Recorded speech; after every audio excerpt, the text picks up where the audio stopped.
เปลี่ยนแพมเพิร์สต้องรู้สัญญาณลูกแพ้แพมเพิร์สเจอแบบนี้ต้องรีบเปลี่ยนและอย่าลืมกดไลค์กดติดตามกดกระดิ่งหรือคอมเมนต์พูดคุยกันได้ด้านล่างนี้เลยนะคะ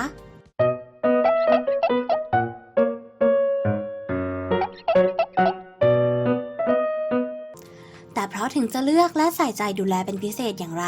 ก็ยังอาจมีโอกาสแพ้ได้มาดูสัญญาณทารกแพ้แพมเพิร์สกันค่ะ 1. มีผื่นแดงบวม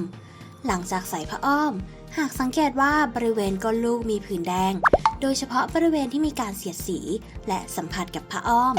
เช่นแก้มก้นอวัยวะเพศด้านในของต้นขาท้องน้อย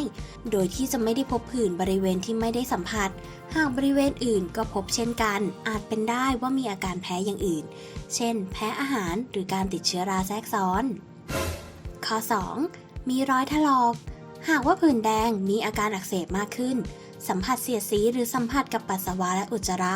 ความเปียกชื้นอับชื้นภายในผ้าอ้อมก็อาจทำให้เกิดรอยถลอกและอาจมีการติดเชื้อราและเชื้อแบคทีเรียแทรกซ้อนได้นะคะ โดยอาการแพ้นี้อาจเกิดจากการระคายเคืองจากผลิตภัณฑ์การใส่ผ้าอ้อมที่คับหรือว่าพอดีเกินไปการเปลี่ยนอาหารที่ส่งผลให้อุจจาระเปลี่ยนแปลงไป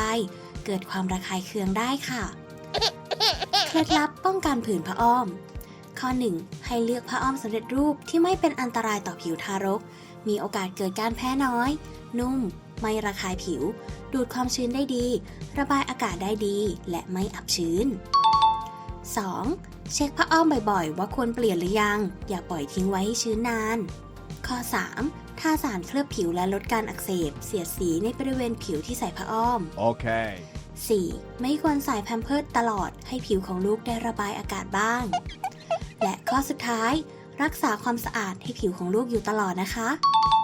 ปัญหาลูกแพ้แพมเพิร์สจนก้นแดงเจอได้บ่อยๆค่ะ